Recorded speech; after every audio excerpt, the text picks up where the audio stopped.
Paz e graça, irmãos. Amém? Hoje é no livro de Hebreus. Peço que os irmãos abram no livro de Hebreus, o capítulo 12.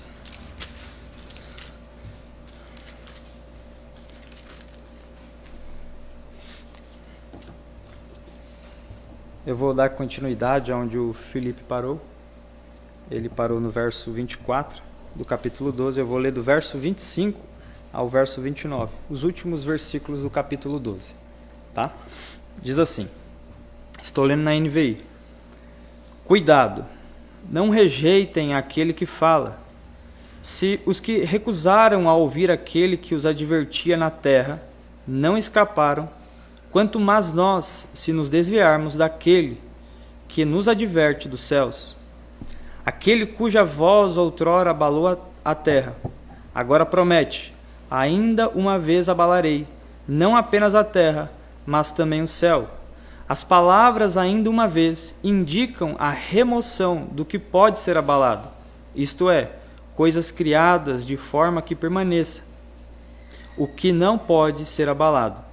Portanto, já que estamos recebendo um reino inabalável, sejamos agradecidos e assim adoremos a Deus de modo aceitável, com reverência e temor, pois o nosso Deus é fogo consumidor.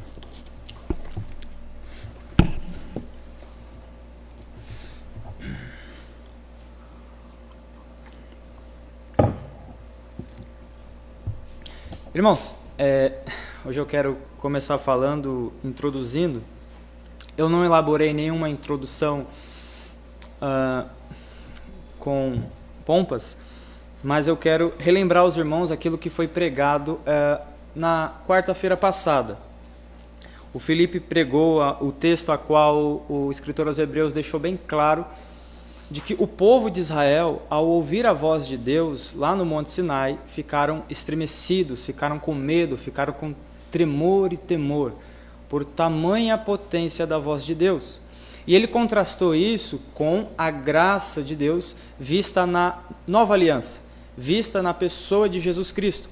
E eu estive em casa anotando os versículos onde que começa a falar sobre a aliança da graça, e eu pude pontuar, se a gente for dividir bem divididinho mesmo, dá ali 10 pontos, 10 coisas que acontecem, e eu não vou colocar aqui, mas, por exemplo, o sangue sendo aspergido, Cristo falando melhor do que Abel, nós estando num estado onde os espíritos dos justos são aperfeiçoados, nós estamos onde os primogênitos estão.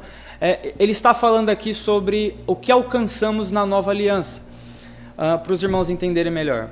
Ele está falando nesses versos que o povo do Monte Sinai não podia alcançar Deus, não podiam ter acesso a Deus, porém pela nova aliança o povo pode ter acesso a Deus. Então ele vai começar a destrinchar o que nós, como cristãos, o povo de Deus, o povo ali hebreu, receberam a partir da nova aliança em Cristo Jesus. Tá bom? E eu quero ler o verso 1 e já começar, dizendo o que esses versículos 25 ao 29 querem dizer. Diz assim, cuidado, não rejeitem aquele que fala. Se os que se recusarem a ouvir aquele que fala, se os que recusaram a ouvir aquele que os advertia na terra não escaparam, quanto mais nós, se nos desviarmos daquele que nos adverte do céu. E esse verso eu quero dividir em 3 pontos e começar assim. Por toda epístola há advertência contra não escutar a Deus. Isso tem soado claramente nos ouvidos dos leitores. Pense, por exemplo, a respeito da advertência direta que já foi pregada aqui.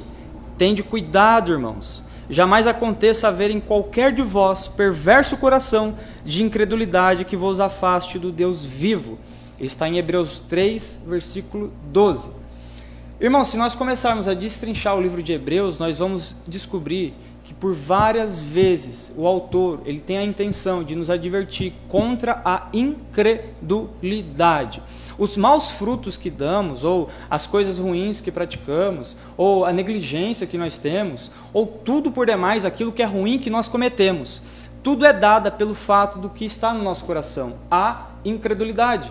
E esta é uma grande preocupação do escritor aos Hebreus. Essa é a grande preocupação dele com o público hebreu que estava ouvindo ali. A preocupação dele era com a incredulidade, que nós já sabemos pelo contexto da carta, que era eles voltarem ao antigo rudimento.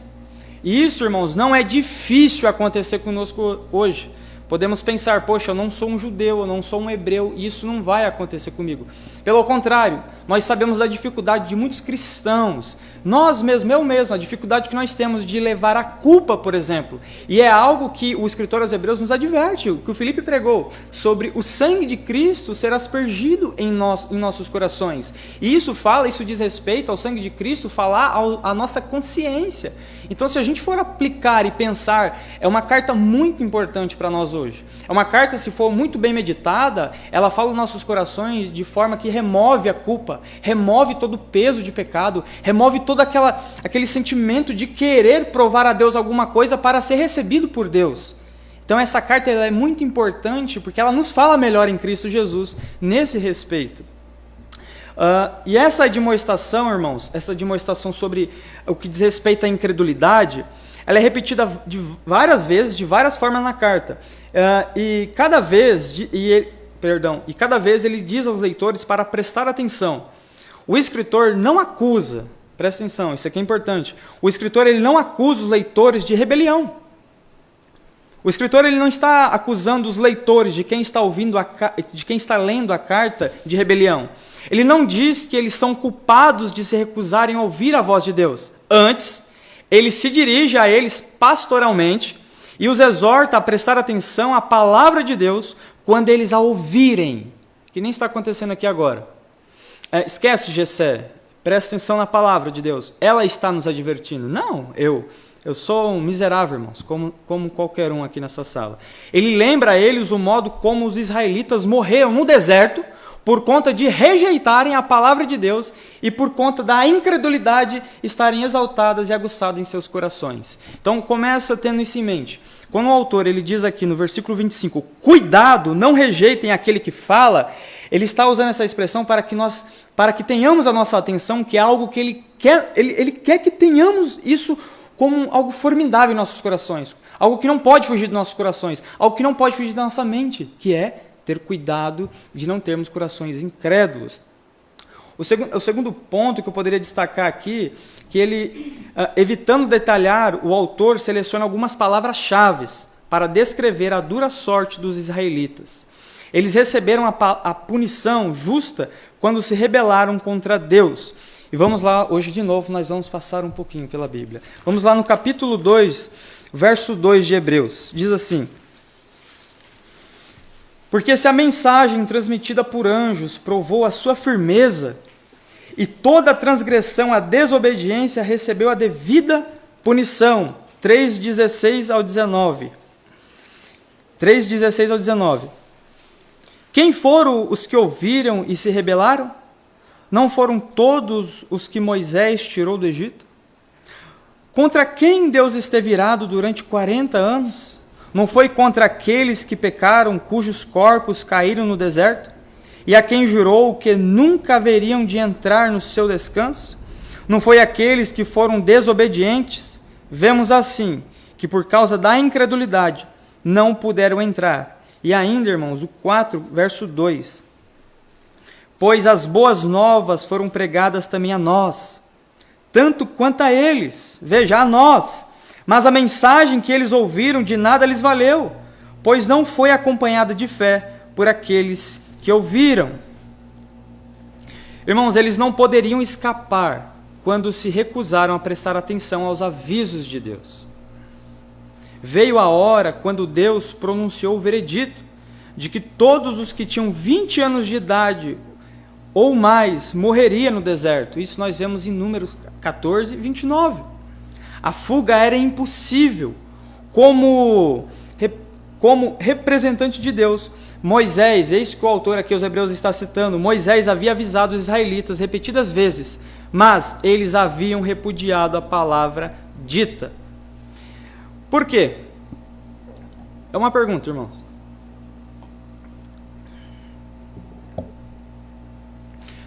Por que eles repudiaram a palavra pronunciada por Deus através de Moisés? incredulidade. Mas o que não encaixou em vossos corações, nos corações deles? Eles falharam em entender que rejeitar a palavra de Deus é o mesmo que rejeitar a pessoa de Deus.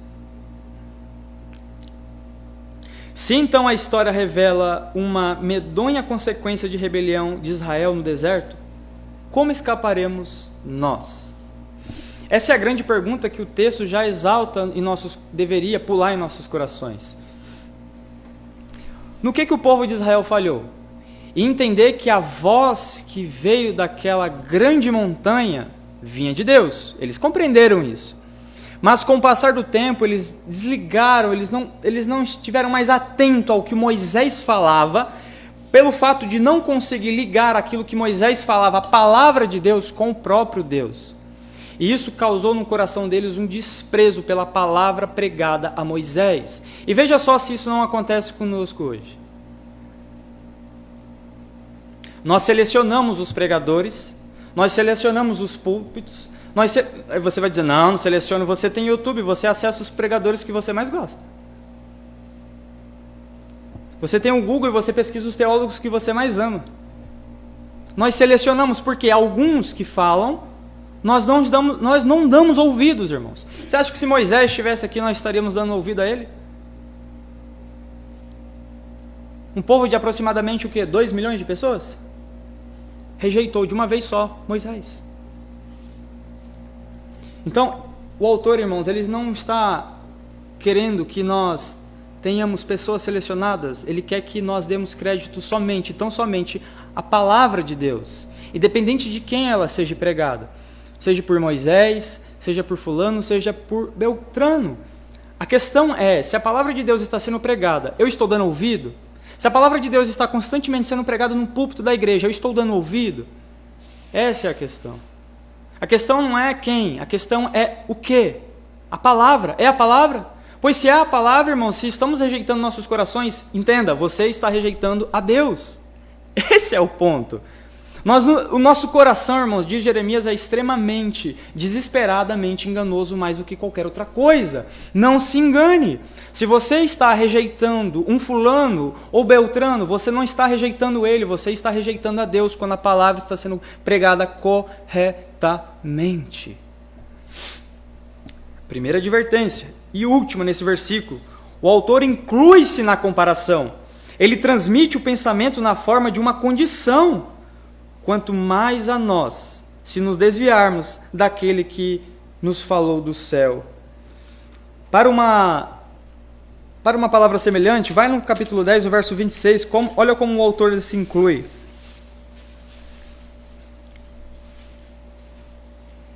(10, 26) diz: se continuarmos a pecar deliberadamente, depois que recebemos o conhecimento da verdade, já não resta sacrifício pelos pecados.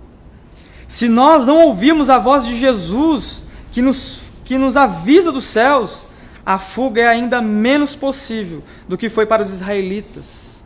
Então, qual é o contraste aqui? O contraste é entre a revelação fragmentada de Deus, comunicada ao povo de Moisés na terra, e a revelação total em Jesus Cristo, que foi anunciada inicialmente pelo Senhor, que hoje nos fala do céu. De fato, como escaparemos nós se negligenciarmos tão grande salvação? Jesus continua a falar a seu povo por meio de seus servos, os ministros do Evangelho. Por quê? Nestes últimos dias, Deus nos falou e continua a falar por meio de seu Filho. Então, uma pergunta que você poderia fazer: a quem o autor está dizendo que nós corremos o risco de rejeitar e não ouvir a sua palavra?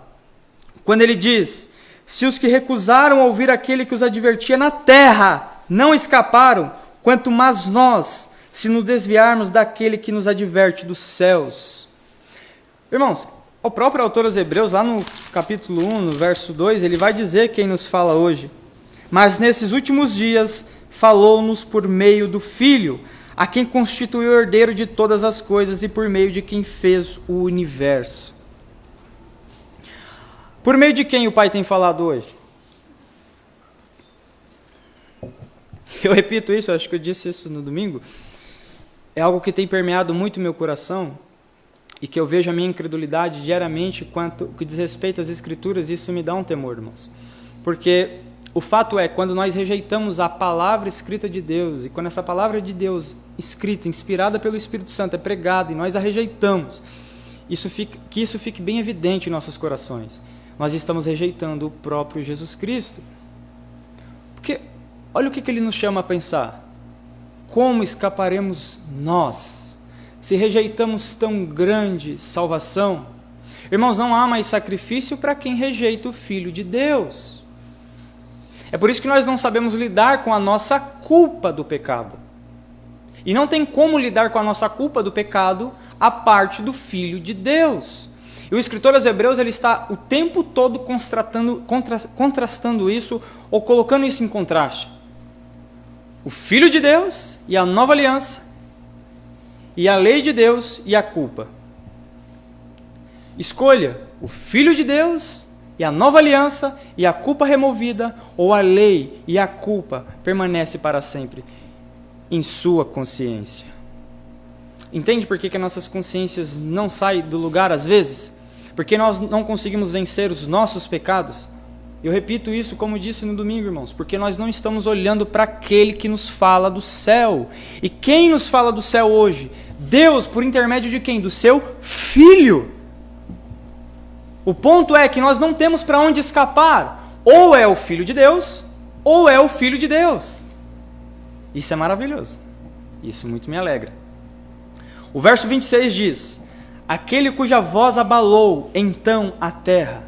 Agora, porém, ele promete dizendo: ainda uma vez por todas farei abalar não só a terra, mas também o céu. Mais uma vez o escritor lembra os leitores sobre a experiência do Monte Sinai. Em vários lugares, por toda a escritura do Antigo Testamento, eles aprenderam que o fato de as montanhas terem tremido quando Deus deu ao seu povo o decálogo havia sido um acontecimento extraordinário. O orador, obviamente, é Deus que falava do céu, cuja voz sacudiu a montanha e fez o povo tremer de medo. Mas a mesma voz também faz uma promessa que tem significado duradouro e recorrente, por intermédio do profeta Ageu.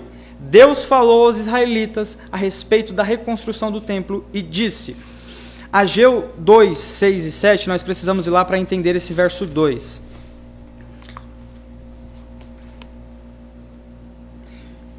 Se os irmãos não estiverem entendendo, irmãos, eu vou recapitular tudo, tá? Não se preocupe.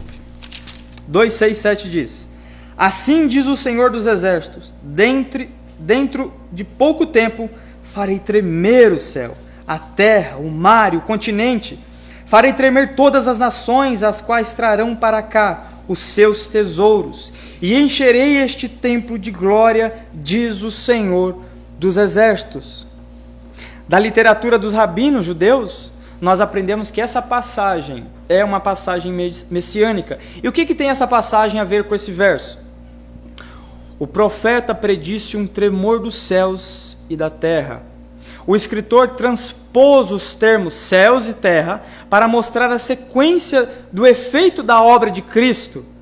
A terra tremeu quando Jesus morreu e quando ele ressuscitou. Nós podemos ver isso em Mateus 27, 51 e 28, 2. Mas de maneira mais importante, o mundo inteiro tremeu com a pregação do Evangelho. E quando o Espírito Santo foi derramado, os céus também experimentaram mudança. Veja só, eu quero que os irmãos entendam a mente aqui do escritor. Quando ele diz, aquele cuja voz outrora abalou a terra, agora promete, ainda uma vez abalarei não apenas a terra, mas também o céu. Eu quero que os irmãos pensem nessa profecia de Ageu 2 e 6, porque é lá, é o registro do que ele está escrevendo aqui. Só que os irmãos podem parar e pensar, o que Ageu profetizou não se cumpriu em Cristo, quando na cruz a Cristo morrer, a terra tremeu, tudo se abalou naquele momento ali que estava próximo? Sim, esse é o ponto. Mas a grande questão é que tem um apontamento escatológico, algo para o fim, e é isso que o autor quer nos levar a pensar para que nós tenhamos temor. No final ele vai falar disso. Veja só, Apocalipse 5, 12, olha o que diz.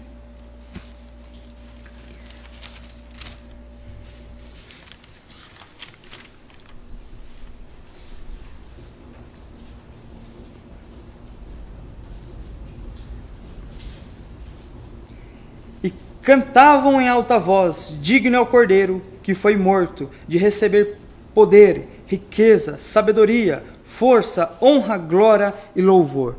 Aí você pergunta, o que isso aqui tem a ver? Tem tudo a ver, irmãos. Quando Cristo morto na cruz e tudo tremeu, houve mudança em todo o cosmo.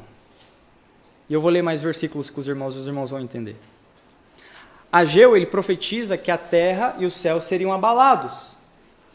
Cristo na cruz morrendo, isso acontece.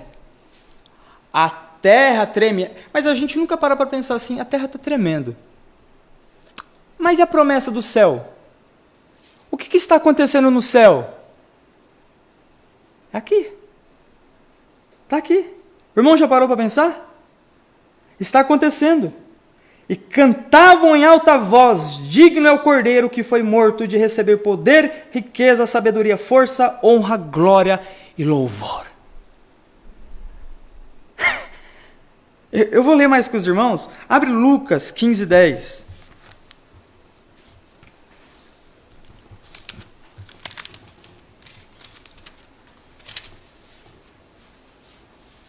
Eu lhes digo que, da mesma forma, há alegria na presença dos anjos quando de Deus por um pecador que se arrepende. Veja mais. Que os irmãos não fiquem enfadados. Volte em Hebreus agora. Os irmãos vão entender no final. Hebreus 1, 14.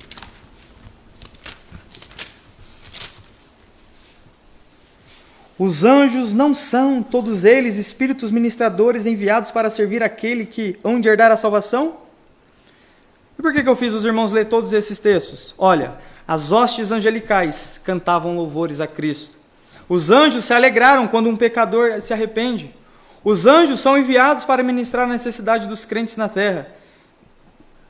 E por fim, maravilhoso, Efésios 3:10.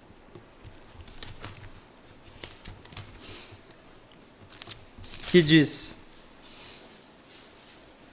a intenção dessa graça era que agora, mediante a igreja, a multiforme sabedoria de Deus se tornasse conhecida dos poderes e autoridades das regiões celestiais. E 1 Pedro 1,12 diz: a eles foi revelado que estavam ministrando não para si próprios, mas para vocês, quando falaram das coisas que agora lhes foram anunciadas, por meio daqueles que lhes pregavam o Evangelho pelo Espírito Santo, enviado dos céus, coisas que até os anjos anseiam observar. Os anjos desejavam e desejam ver o mistério da salvação. É Cristo, portanto, que está no centro dessa reviravolta na terra e no céu. Ele fará o céu e a terra tremerem quando aparecer pela segunda vez. Talvez os irmãos ficaram um pouco enfadados com esses versículos, mas veja só agora o que está acontecendo aqui, o que os textos bíblicos estão nos mostrando. Lá em volta lá, a terra tremeu no Monte Sinai. Passou-se um tempo, aquele povo ficou apavorado, vem Ageu e promete que a terra seria estremecida de novo e os céus. Isso acontece na cruz, quando Cristo morre. A terra sente, o céu sente, os anjos agora louvam ao Senhor, os anjos agora desejam entender o Evangelho. Entende? Os anjos desejam entender o Evangelho. Olha a mudança radical, olha o que aconteceu. O ponto é, irmãos, que não somente na cruz, quando Cristo morreu, com os braços estendidos e ressuscitou, não somente aquela pedra que foi removida estremeceu, não somente a terra se abalou, no céu houve mudança. Os anjos ficaram espantados, e se a gente for pensar em Salmos 24, a gente lembra dos anjos falando lá: quem é esse o Rei da Glória? Sabe, Spurgeon fala no seu comentário, dizendo que é como se os anjos estivessem ali no murinho querendo olhar. Nossa, quem é esse agora com um corpo ressurreto? Os anjos nunca tinham visto um corpo no céu. Entende? Tudo se abalando, o cosmos se movendo por conta de um homem. Cristo. Cristo. E não para por aqui, porque lá em Mateus 24, 29, olha só o que o próprio Cristo disse.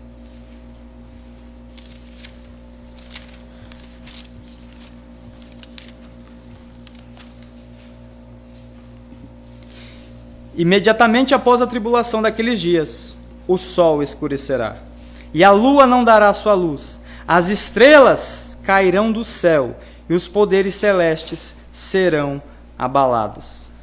Nós acabamos de ver a exposição do Filipe. Uma estrela daquela é suficiente para destruir toda a face da terra. Jesus está dizendo que o sol vai escurecer, a lua não dará sua luz, e as estrelas cairão do céu, e os poderes celestes serão abalados. E quando o autor diz lá em Hebreus, irmãos, deixa eu voltar aqui que eu tirei, quando ele está dizendo aqui, aquele cuja voz outrora abalou a terra, agora promete, ainda uma vez abalarei, não apenas a terra, mas também o céu. Isso não aconteceu? Aconteceu. E não irá acontecer de novo? Vai acontecer de novo. Queira você ou não. Acredite você ou não. Vai acontecer de novo. Então, irmãos, eu diria, aqueles que estão com as consciências culpadas, nós que estamos incrédulos, fracos, que venhamos fazer, de fato, veredas retas para os nossos caminhos. Mas eu reforço isso, porque o autor ele está reforçando o tempo todo com a carta aos Hebreus. A terra tremeu, quando Cristo morreu, a terra tremeu, o céu teve reviravoltas, a terra tremerá de novo, mas veja, você crer nisso tudo e se espantar com isso tudo, sem olhar para Jesus Cristo e vendo que é por conta dele que isso tudo está acontecendo, então será em vão a sua fé. Porque o ponto do autor é exaltar Jesus Cristo aqui. Tudo isso aqui que está acontecendo, eu sei que eu li de maneira rápida, talvez não dê tempo de meditar sobre isso ainda. Mas veja, a terra tremeu no Monte Sinai por conta de Cristo. Ou não? A velha aliança não era para apontar para Cristo? Para a nova aliança?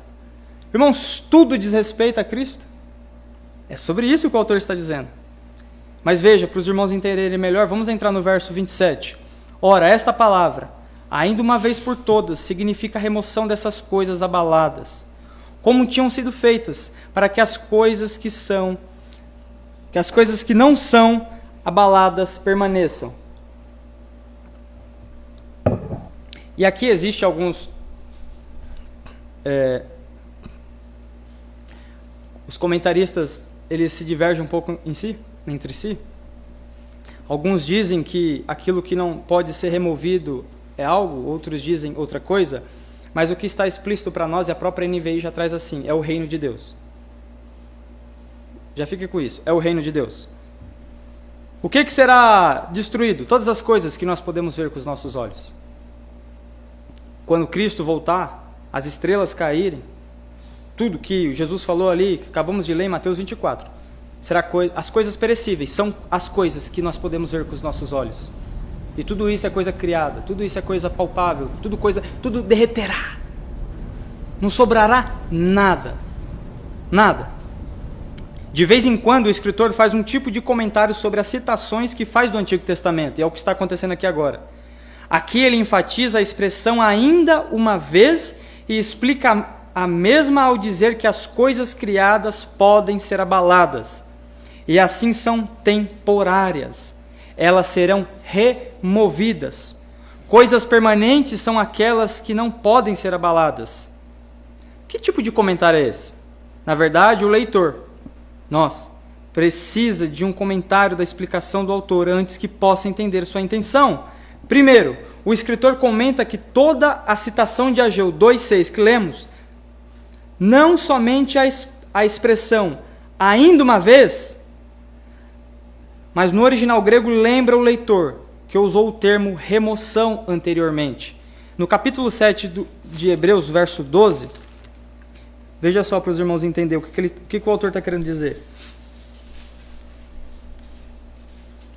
Certo é, quando há mudança de sacerdócio, a palavra mudança aqui que é importante, remoção, tirar, é necessário que haja mudança da lei.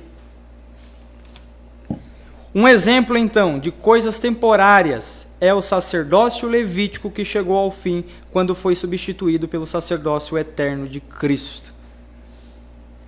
O autor está usando a palavra que as coisas irão mudar. As coisas que hoje são vistas, elas não permanecerão mais.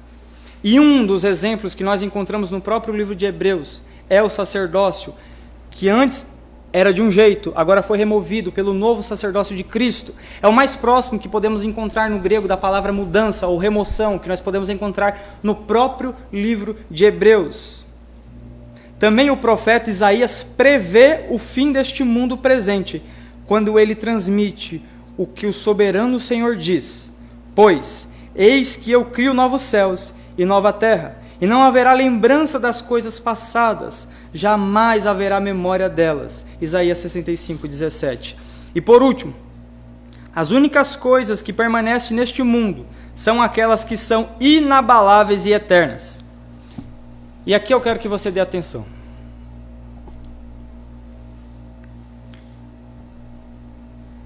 O que não será abalado?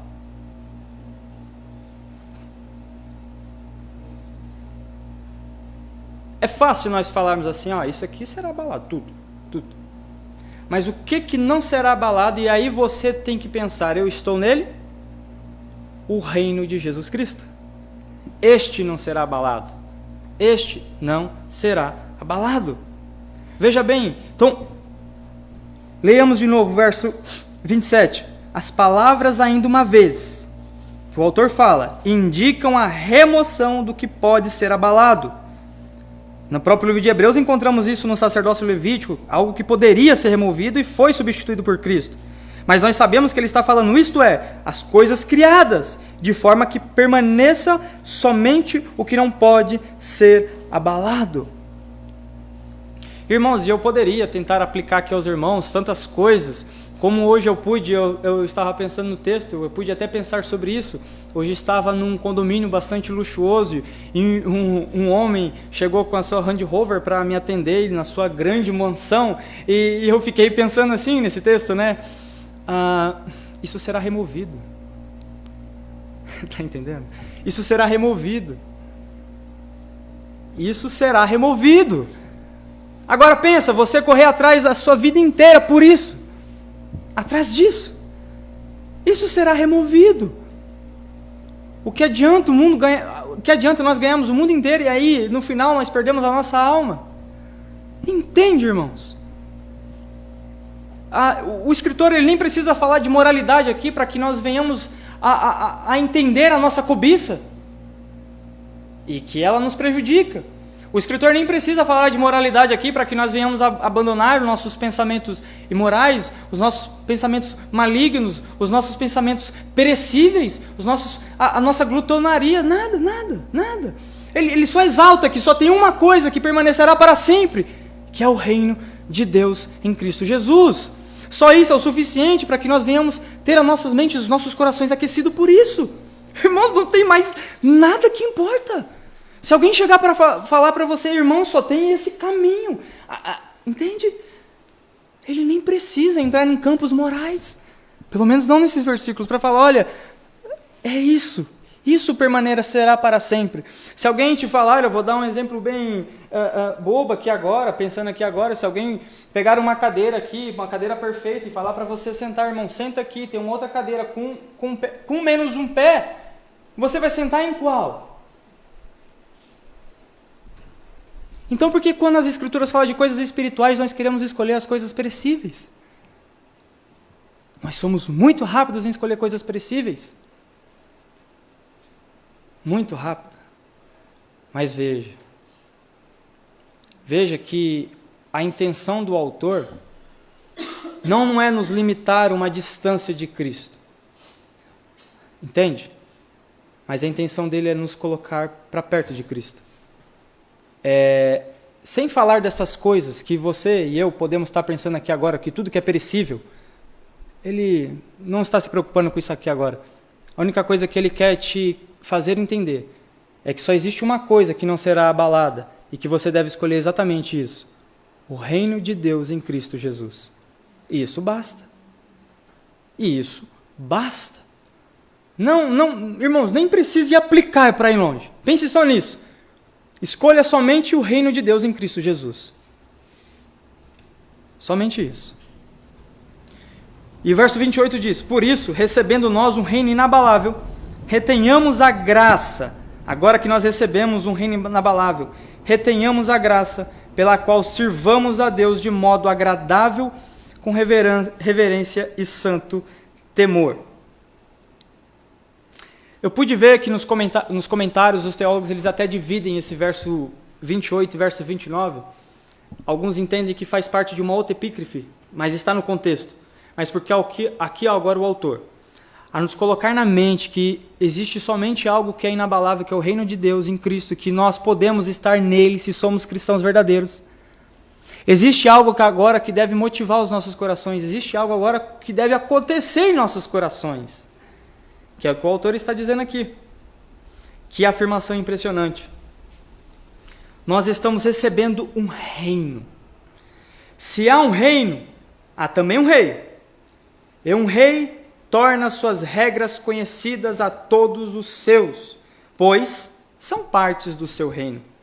Nós estamos recebendo a regra governamental. Aqui mencionou o escritor de Hebreus, já mencionou que nós fomos a Jesus, o mediador da nova aliança. E de novo, irmãos, eu quero bater nessa tecla.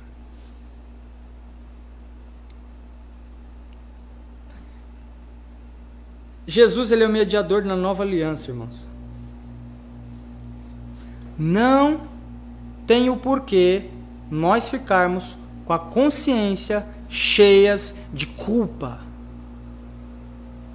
Sendo que o nosso mediador, o Cristo, ele vive. Esse é um ponto fantástico que nós devemos destacar. Essa relação pactual se torna realidade quando nós recebemos o reinado, o governo de Cristo, como afirma valorosamente Paulo, que diz em 2 Timóteo 2,12, não precisa abrir, ele diz: se perseveramos também com com Cristo, também reinaremos. Isso não é algo surpreendente, pois tanto o Antigo Testamento quanto o Novo Testamento revelam que os santos do Altíssimo receberão o reino e o possuirão para sempre. Isso está em Daniel, capítulo 7, versículo 18. Jesus confere um reino a nós e nos dá a honra de nos sentarmos em tronos. Podemos ver isso em Lucas 22, 29 e 30, em Apocalipse 24 ao 6. O reino que nós recebemos é inabalável, permanece para sempre e é eterno, segundo Daniel. Os que estão no reino não podem ser abalados. A doutrina da perseverança dos santos aqui. Os que são do reino não podem ser abalados, permanecem para sempre e participam da eternidade. Os privilégios que Cristo dá a seu povo são tremendamente ricos. Deus disse aos israelitas no Monte Sinai que se eles guardassem a sua aliança, eles seriam para ele um reino de sacerdócio e uma nação santa. Esse reino, no entanto, terminou porque era temporário. Agora veja, como é diferente para nós, os crentes do Novo Testamento. Ele nos ensinou a orar pela vinda do seu reino. Seu reino é aqui, e ao mesmo tempo nós admitimos que ele não chegou ainda. Assim nós oramos usando a conhecida expressão da oração do Pai Nosso: venha o teu reino.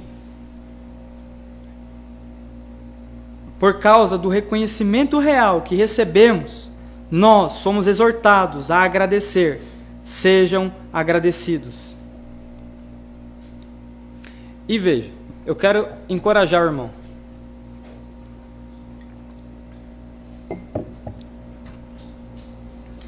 A intenção dele é nos mostrar um reino que não pode ser abalado.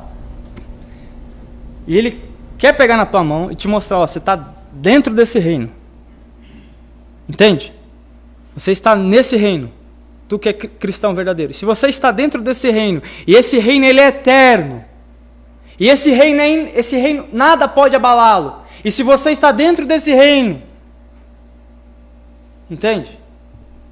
O que pode abalar então quem está dentro do reino? Nada pode abalar. Veja, o verso diz: portanto, já estamos recebendo o reino inabalável. Então, sejamos agradecidos. E assim adoremos a Deus de modo aceitável, com reverência e temor. Irmãos, o autor ele nem diz assim, olha, você que está preocupado, será se esse reino será destruído? Ele nem se preocupa em dizer isso. Não é a intenção do escritor. Ele já pressupõe, ele só diz assim, agora agradeça. Ele só diz isso, irmãos. Ele não diz, vede se vocês estão nesse reino, que é bom que nós venhamos ver sim. Mas o ponto é, se temos convicção que estamos nesse reino, agora ele diz, sejam gratos. Por quê? Porque ele não pode ser abalado. Ele diz, dei graças. A tradução literal dessa cláusula aqui, tenham os corações em gratidão. Tenham gratidão. No entanto, o uso indica que as palavras formam uma expressão idiomática que significa dê graças. Lucas usa essa expressão idiomática ao relatar a parábola do Senhor e o seu servo, lá em Lucas 17:9. E Paulo a emprega em suas epístolas pastorais, por exemplo, 2 Timóteo 1:12 e 2 Timóteo 1:13. Vivamos, então, irmãos, uma vida de gratidão, diz o autor de Hebreus. E ao fazê-lo, adoremos a Deus. Dar graças em palavras e obras e adorar a Deus são dois lados da mesma moeda. A adoração não é limitada a um culto formal no domingo.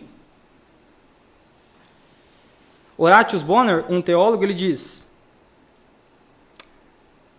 que nenhuma parte do dia ou da noite esteja separada do sagrado, mas toda a minha vida e cada passo seja com união com o Senhor.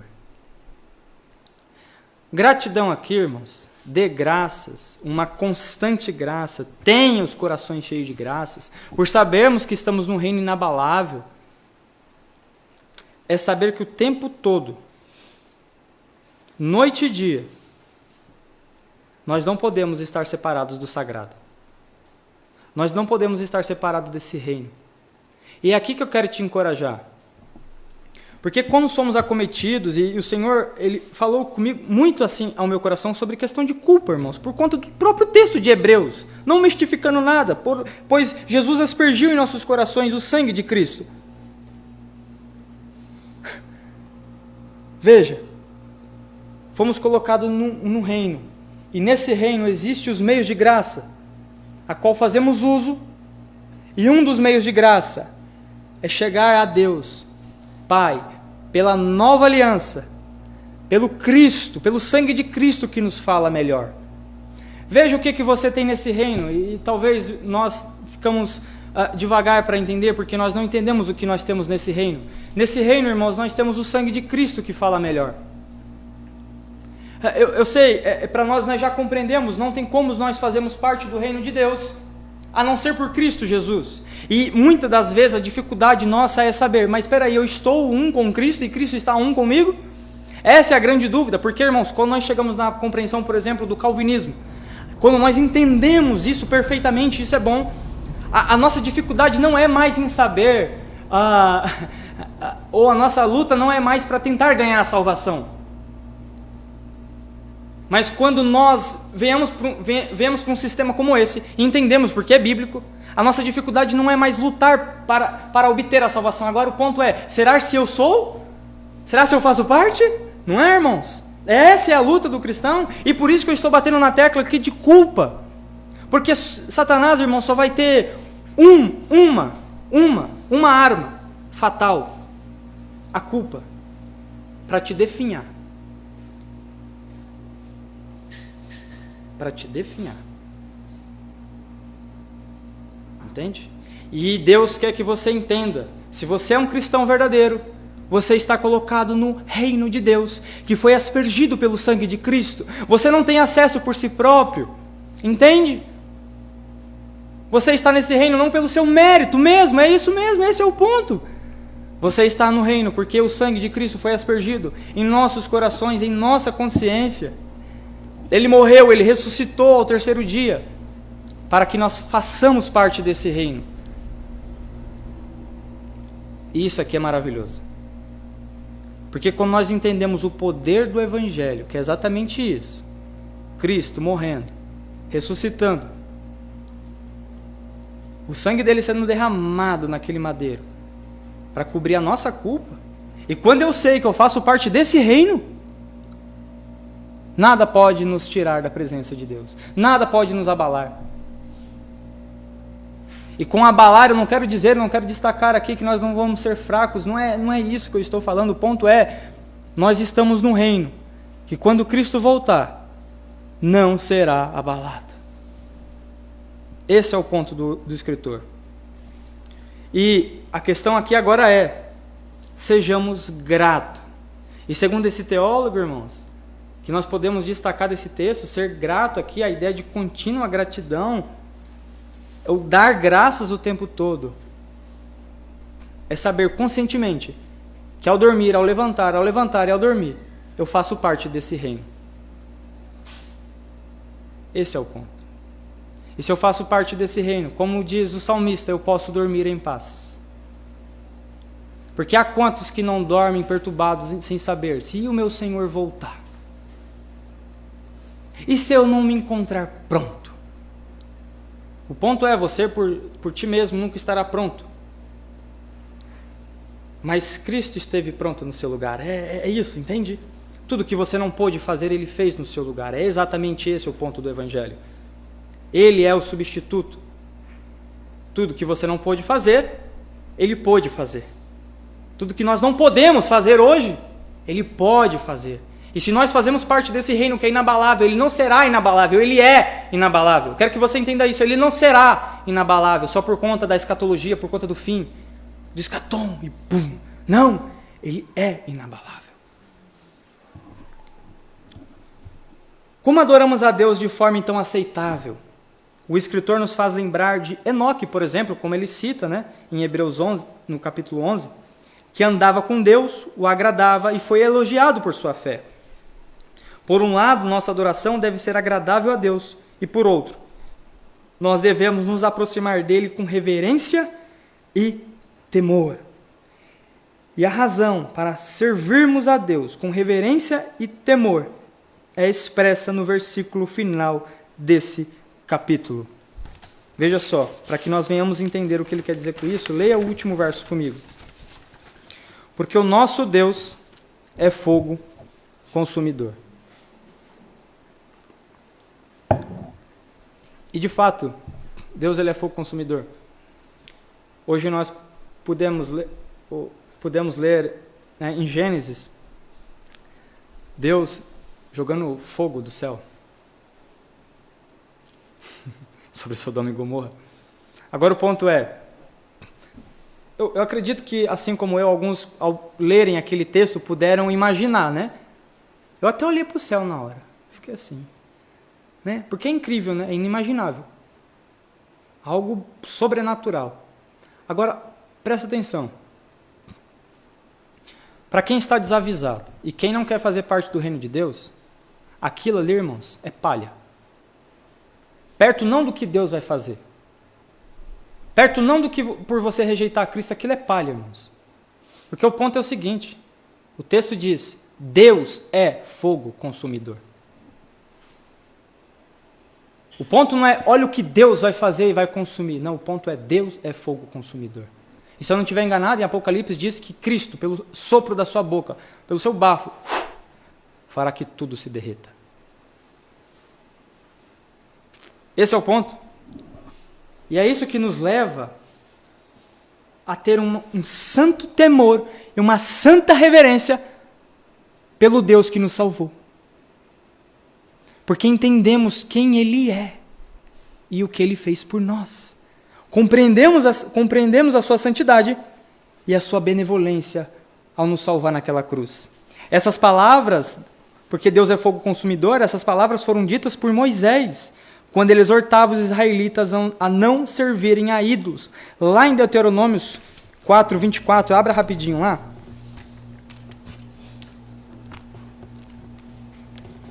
Deuteronômio 4, 24 diz: pois o Senhor, o seu Deus, é Deus zeloso e fogo consumidor.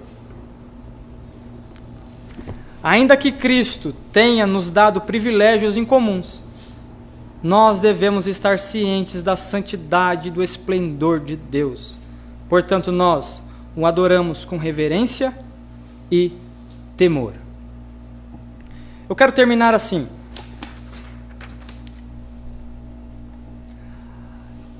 Eu acredito que, assim como eu, alguns talvez tiveram um tempo de dificuldade de entender o que é temer a Deus.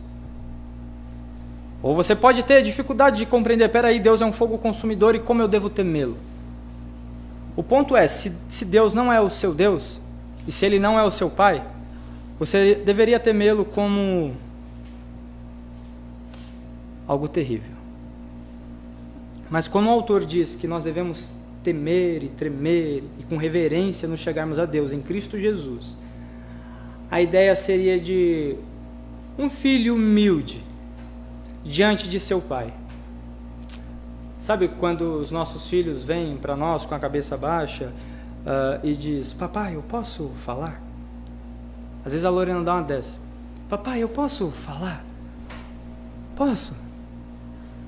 Posso. O ponto aqui é esse: aquele que te salvou, aquele que te colocou no reino, sem nós merecermos, nós chegamos a Ele e dizemos: papai, obrigado. Entende o que é ser grato? Deus, obrigado por o Senhor me salvar. Obrigado porque eu não merecia. Oh, Senhor, oh, como o Senhor é bom. Veja, irmãos, o autor aos Hebreus, ele é espetacular, não precisa fazer pompas. Simplesmente tema a Deus como um filho pequeno teme o seu pai e seja grato como ele é. Assim. Sejamos gratos por quê? Porque Ele nos colocou num reino inabalável. Basta! Basta! Como um pai se preocupa com seu filho, ele protege se está vindo alguma coisa perigosa. Ele coloca nos seus braços. Cristo fez isso com você se você é salvo. Se você o conhece. Ele te colocou no reino. Tema a Deus como um filho humilde. Teme o seu pai. Assim, e andemos em santo temor dessa forma, e agradaremos a Deus dessa forma. Cristo, Ele é Deus, Ele é fogo consumidor, sim, mas eu não quero me dar a luxo aqui de, não porque as Escrituras não fazem isso, e isso aqui, irmãos, deveria colocar muito pavor em quem não é filho de Deus, mas o ponto é, estou falando, me dirigindo a uma congregação, e eu não estou partindo de pressupostos de pessoas salvas ou não salvas aqui agora. Eu estou falando com filhos de Deus. Isso aqui deveria nos tornar gratos. Gratos, irmãos, gratos, gratos. Gratos por tamanha benevolência. Gratos porque aquele que falou, irmãos, aquele que falou no Monte Sinai, e o povo tremeu. Agora nós podemos ter acesso a Ele. Numa simples, que não tem nada de simples, oração. Num simples e maravilhoso meio de graça que é as Escrituras. E como nós somos miseráveis. Hoje mesmo, o irmão Felipe esteve me exortando cedo, por eu não ler ontem. Mas veja, irmãos, como Deus é benevolente, e eu não me alegro aqui com o meu pecado, de forma alguma, mas eu me alegro por saber quem Cristo é. Quem Cristo é. E quem conhece Cristo sabe do que eu estou falando. Sabe, porque eu não estou entrando em questão de mérito, estou entrando em questão de saber que fazemos parte de um reino inabalável. Isso é tudo para nós.